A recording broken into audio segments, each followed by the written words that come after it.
This is Brother Ron, and welcome to We All Be News Radio and TV, the news-free Dixie for the 21st century.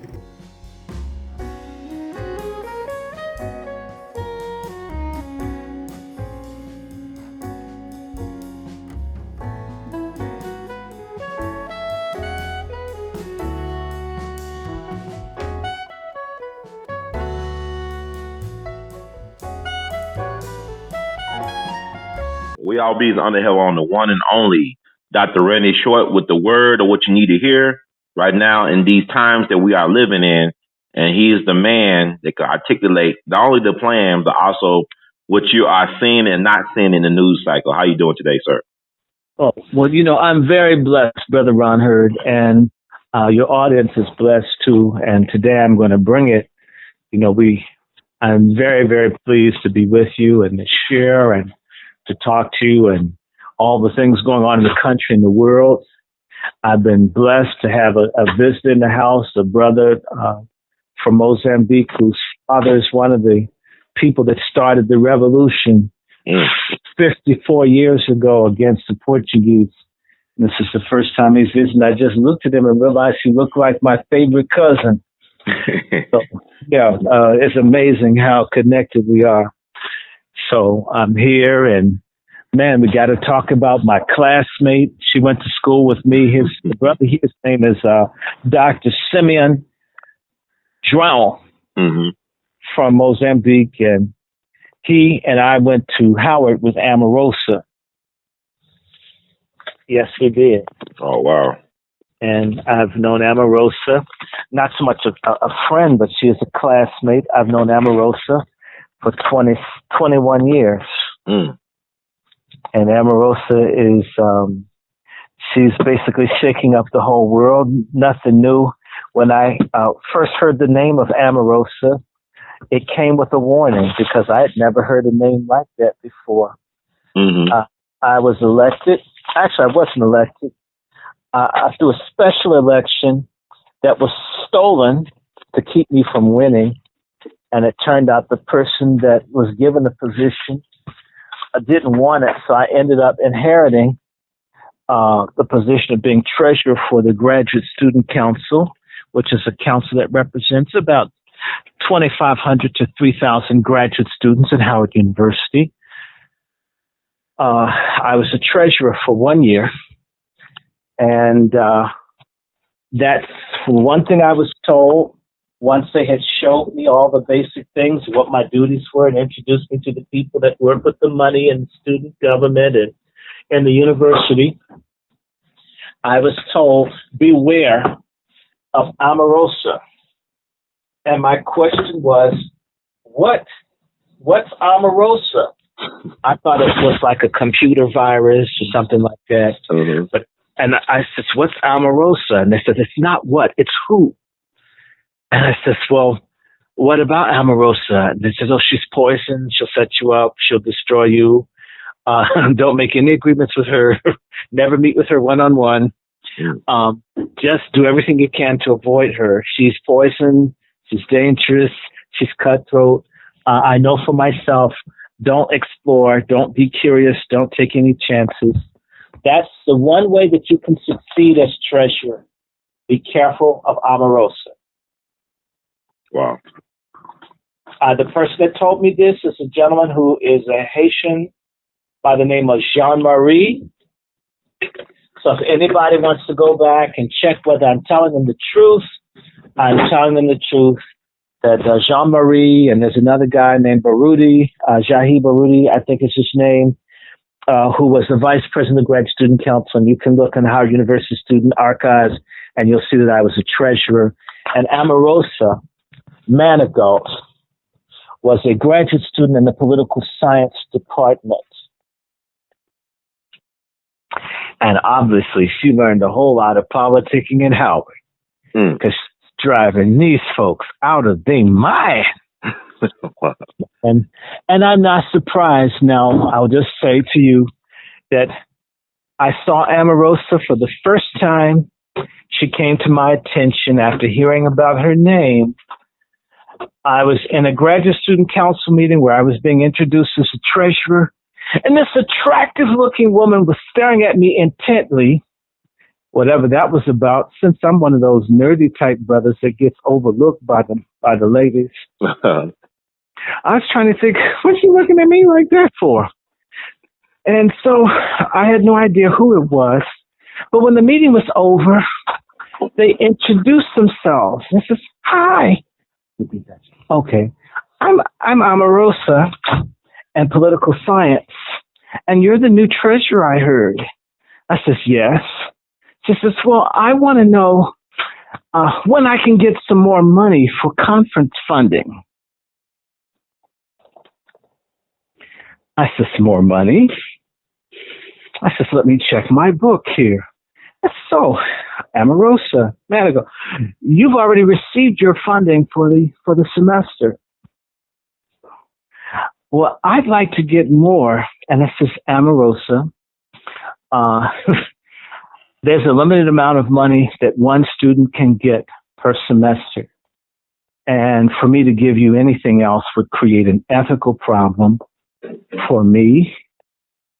And other people would then ask for more. And she says, well, why can't I? And I said to her, look, dear, there's some things that you've got right. Yes, I do want a woman. However, what you got wrong is it's definitely not you. Wow. All right? You've been given the money that you're supposed to have. I've already been informed about how you would like special treatment. Well, you'll have to find it somewhere else. And by the way, let me make this very clear. You are a nice-looking woman. And if what you have is as good and as valuable as you think it is, you can find someone else to give you far more money than I'm able to do without me getting into trouble with the dean and the graduate student council. So let me state it for you. No, hell no, fuck no. Have a good day, sister. That was our first conversation. Wow. And she was nice to me. and no. Mm-mm. You see, Omarosa was tight with the dean, who was a lecherous man by the name of Dr. Orlando Taylor. My nickname for him was Groper, because he would fondle the women in the Howard University Administrative Building elevators. He was such a lecherous man. They put him in the graduate school because it didn't have, it had an elevator, but very few people rode on them. And see, Omarosa would have gone to the dean. If I had given in to her once, if I decided not to give any more money, she would have gone and shown that I gave her money above what she should have gotten. Why couldn't I do it again? And of course, if she and the dean had some kind of chummy relationship, because it's alleged that the dean had very sticky fingers in relations with a large number of women, both student and staff at the school, then I would be in a paradox between him trying to help her out because he wants to get hit up sometime in the future if he hadn't already hit it up, right? Mm-hmm. Then I would have been screwed. Plus, he was already mad at me because we had a meeting in the graduate school back in 1997, 21 years ago. And he was talking about cultural differences between people. And he started using an example about men holding hands and how it's bad in some cultures and it's good in others. And he says, what would you guys think if you saw me and Jean-Marie, the same Haitian dude, holding hands? I yelled out, I know he'd get his degree. Everybody fell out laughing because he's been known for shaking students down for sex. People laughed so hard the dude tried to run over me with his Infinity in the alley behind the graduate school to get back at me because, he's really angry with me. But anyway, so that was Omarosa 21 years ago. I saw Omarosa again. I got to put this out here so everybody know. Omarosa has been climbing. She is a striver. She is fearless. Or should I say, the only thing Omarosa is afraid of is running out of money. That's the one thing. She does not want to be broke, and she'll do anything not to be broke. I mean anything. It's obvious. And I'm not mad at her for not wanting to be broke. Now, Omarosa went on to leave the political science department to go to communications. I'm pretty certain she didn't finish her PhD there, although certain resumes may have said she did. No, she didn't. Don't lie, Omarosa. You didn't finish. And while she was there, she was working at the White House, and they kept like moving her around or internally firing her into someplace else. But Omarosa kept. She's a smart woman. She's nobody's fool. She's from Youngstown, Ohio. She's got book smarts, street smarts, business smarts, and she has the nerve to use that stuff to get what she wants. They had that song. She's got a what's the song? Hot Pants. She's got to use what she got to get what she wants. James Brown used to sing that song. Well, she's sort of like that song Hot Pants, and she's shaking that money maker. But anyway, Omarosa wanted to be Miss Howard University because she's always trying to get some kind of accolade or honor. Okay, ever since I've seen her. And when she was running for Miss Howard, she was able to be a finalist. And what Omarosa did was she did a Janet Jackson where her breast fell out of her outfit at the finale of her performance. I don't know if that was intentional or not, but and I think there are a lot of people out there that love boobs, breasts, titties, whatever you want to call them, female mammary glands are loved. But on that specific evening, Omarosa's poor showing got booed. By the way, I'm not picking, and it looks good on her. Omarosa's had breast augmentation surgery. I mean, it looks good. A lot of women, sometimes it's good to you. I'm not mad at you. You have a little titty adventure, you get them blown up. Shoot, some people get new teeth, implants. Some people, a nose job, and some people get a breast job. The face is the same. She always had an attractive face. So that's one thing. She bombed at Miss Howard, but she did become Miss Washington, D.C. She did succeed in that. I think it's about 2001. I think it's 2001 or 2002. She was reigning Miss Washington, D.C. I remember seeing her and her so proud. She showed me her card, and it looked nice. It was like the Black Grinch that stole Christmas. The look on her face was so proud. And I didn't hear about Omarosa again until about 2008. A friend of mine, thank you, a friend of mine from Boston that had moved to Atlanta called me to tell me that he had been watching The Apprentice, and there is this woman on there named Omarosa, and I said, Omarosa is the only one. So, my God, I know her. And it says, she's great. I says, I know she's cutting everybody's throat. I know that. I can believe that. Says, I don't even need to see the show. I already know her. I know she's doing folk in. And I saw her then, and, I began to look her up on the internet just to see what she's up to, just making progress. And, of course, I get busy for a while, and I look up, and, in 2015, I was down where you were. I was in Jackson, Tennessee. and I see Trump's running, and Trump doesn't have a lot of people around him.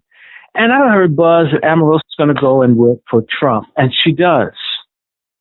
Well, I knew when I started working, and I need to let everybody know, I'm well aware of white supremacy, racism, injustice, slave mindset, post-slave traumatic syndrome. I'm very aware of all of it.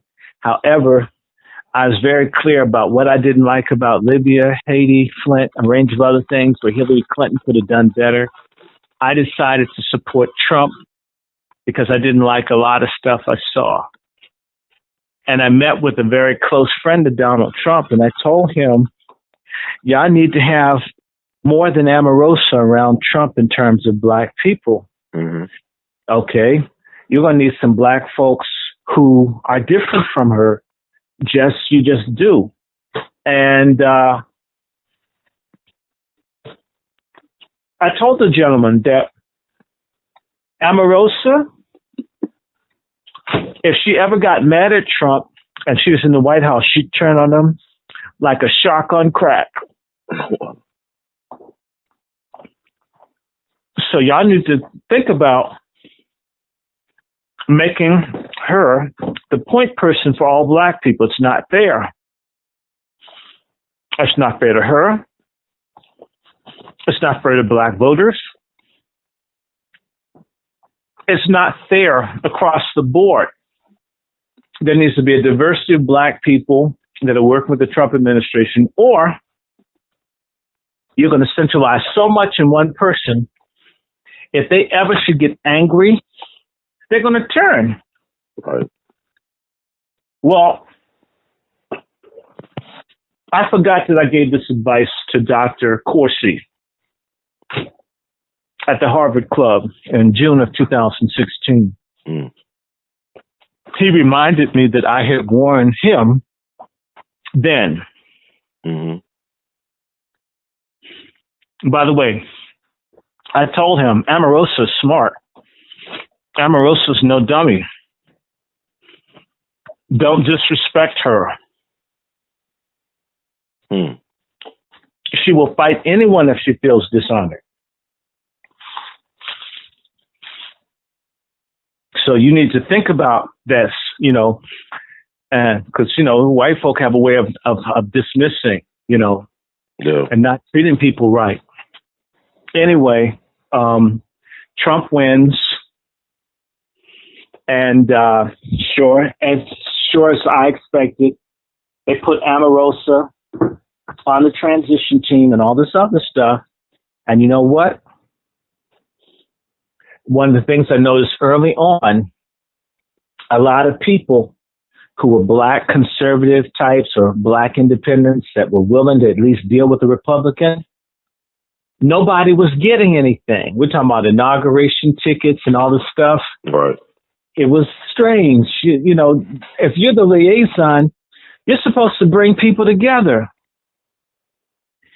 Omarosa was building her portfolio for herself. And that manifested best when they had their Black History Summit at the White House. And you didn't even have a room full of black people.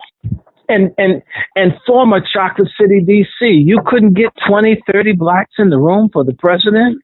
Mm. So they're all picked by her, and that will do. Darrell Scott, the one that looks like he can't decide whether he wants to be a pimp or a preacher or do both part-time. Right? Mm. And so you saw this, and I was thinking,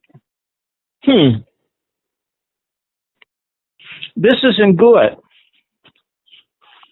I talked to a woman down in North Carolina who was a committee woman for the Republican Party in North Carolina.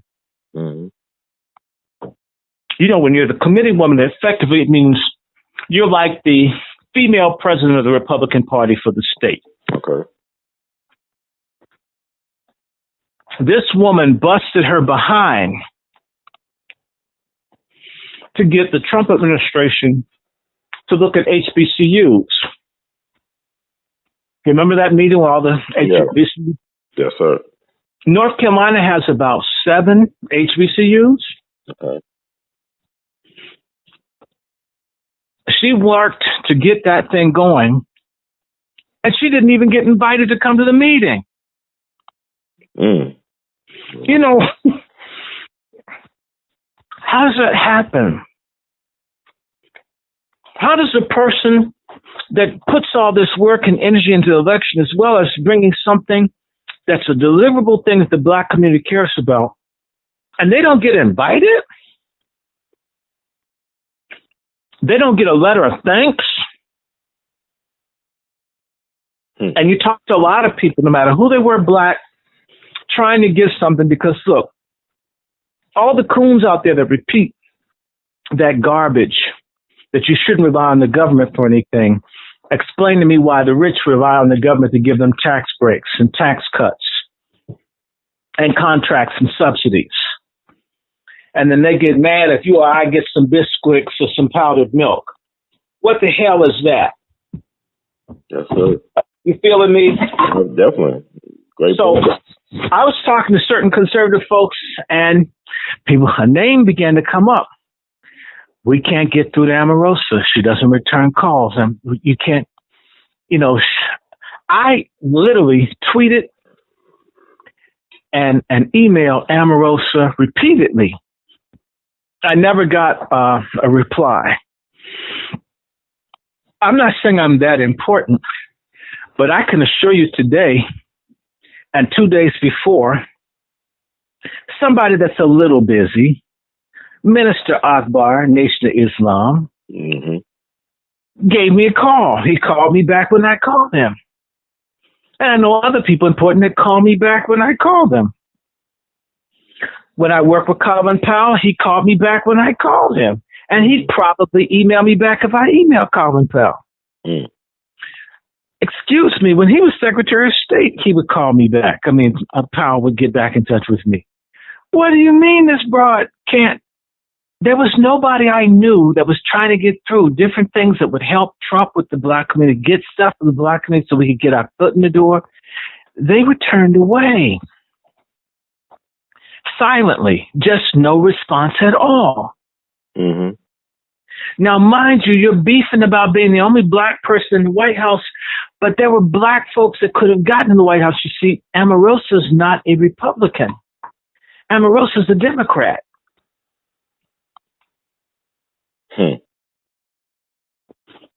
I'm not mad. I don't care about either. I care about Black folks. If Omarosa could get into the White House and could talk to Trump's daughter, she could have got a message to the president.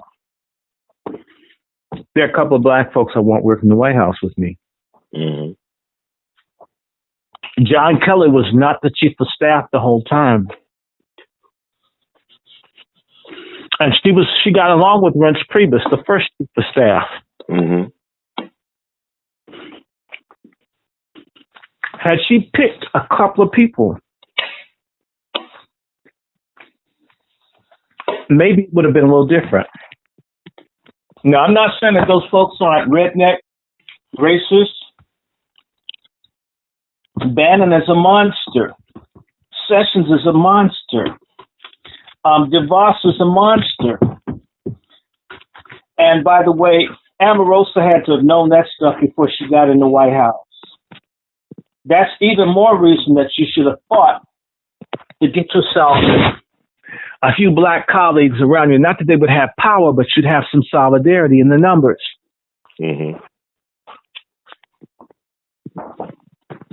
She didn't do that.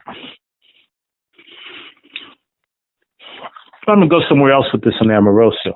Okay. Omarosa didn't want to be in the White House.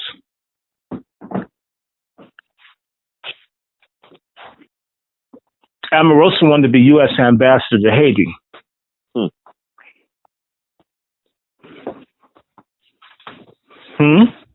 Okay. What does America do for Haiti? It rapes its resources. So what kind of ambassador would she have been? She'll be more of exploiter. I mean, like, it's like she got to where she was at by manipulation and exploitation. So she'll fit right in, right? I mean, she'll be a company person. Mm-hmm. Exactly.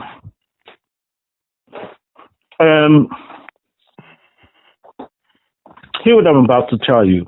Okay. I have a friend. I think you know Azili Danto, right? Yes, sir. I'm familiar with her. You know, Azili and I work together. Mm. We work very hard to get the Haitian American community to support Trump as a means to end what Clintons and the Bushes and Obamas had done.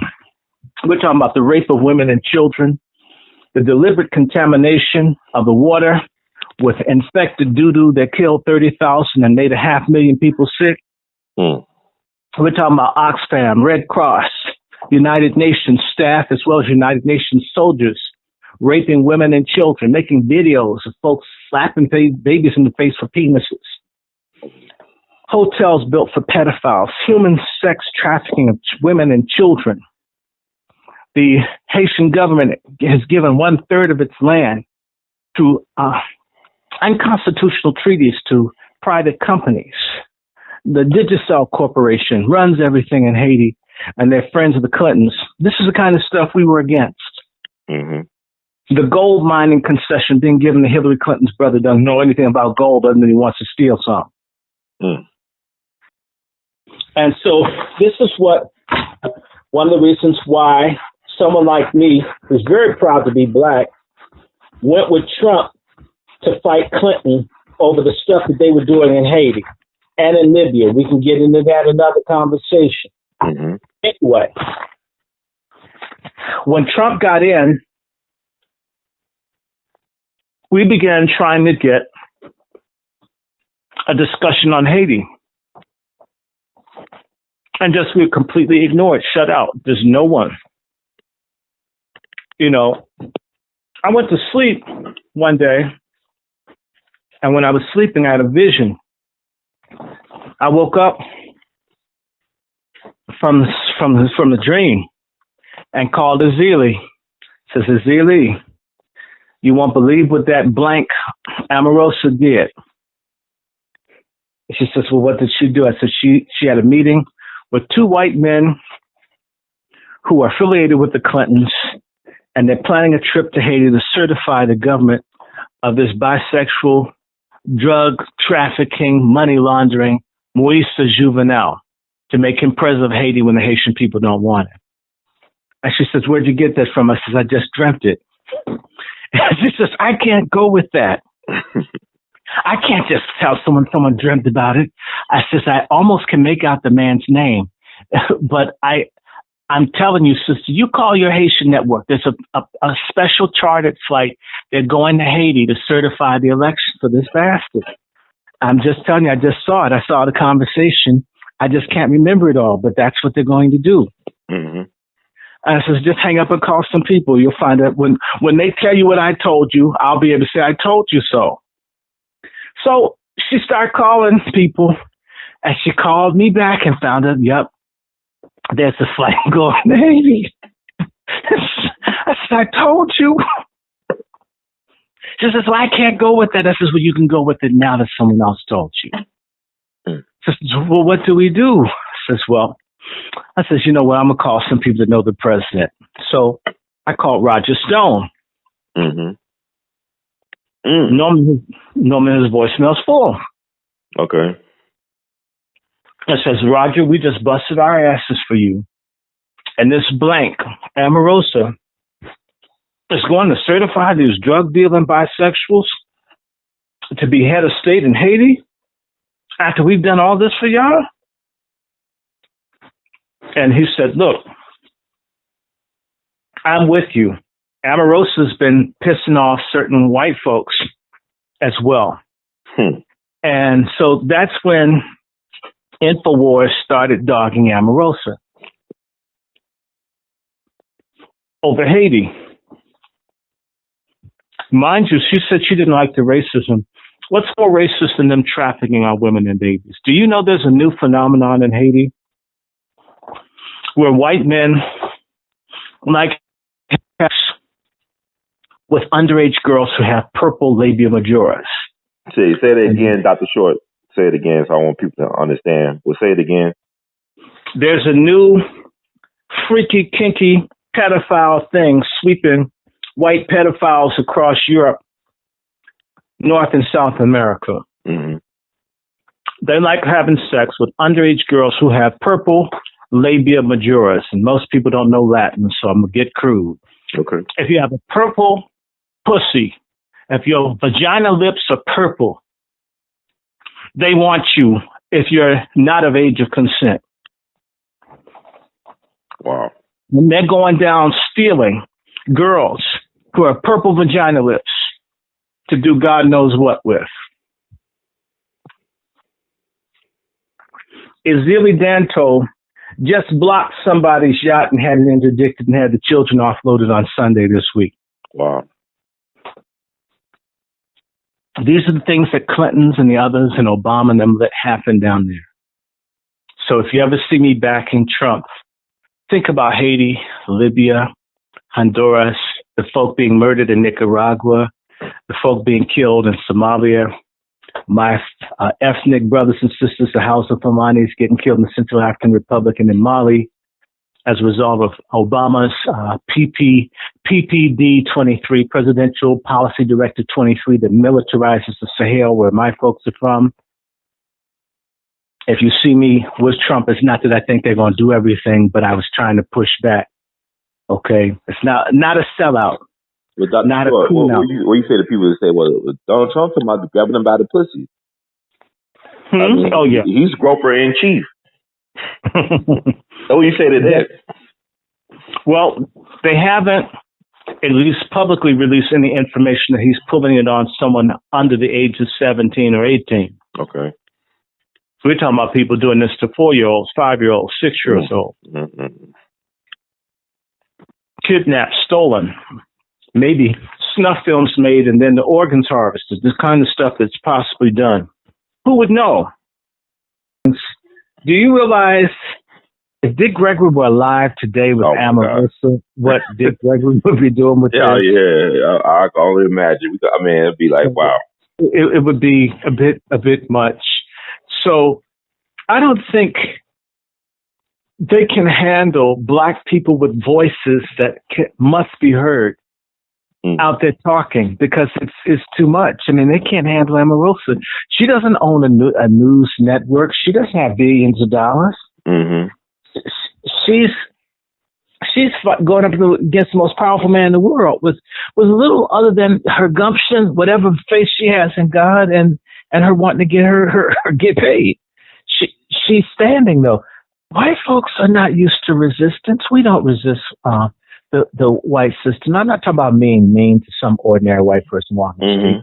I'm talking about resisting where we spend our money, where we spend our time, how we do stuff. We're not fighting back. We're not pushing back. So is she Haitian then? She got the Haitian spirit of fighting back?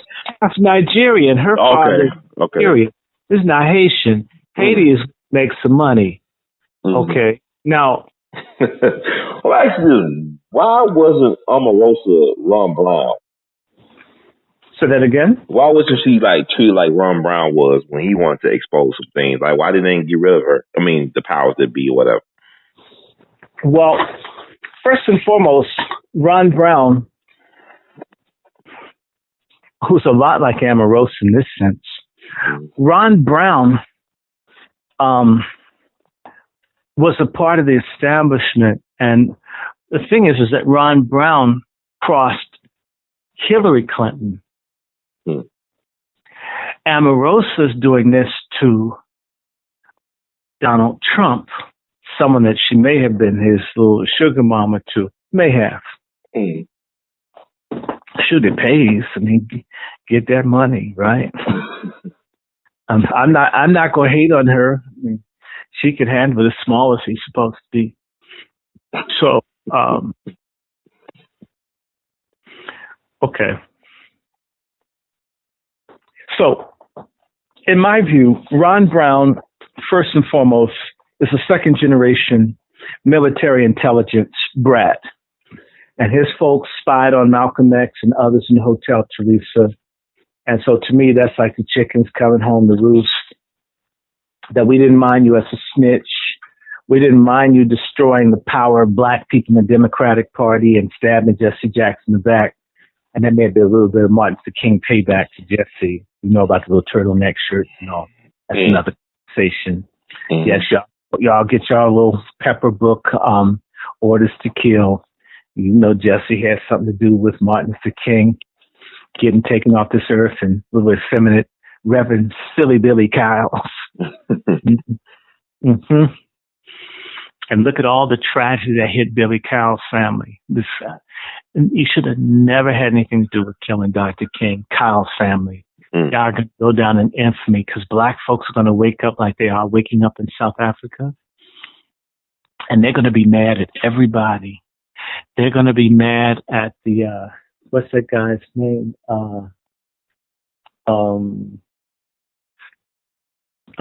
Cathcart, the one who helped kill Malcolm X. One day black folks are going to be angry at the traitors of the last 50, 60 years. And it's not going to be pretty. It's good, and I can't wait. All the folks who snitched and sold out are going to get theirs.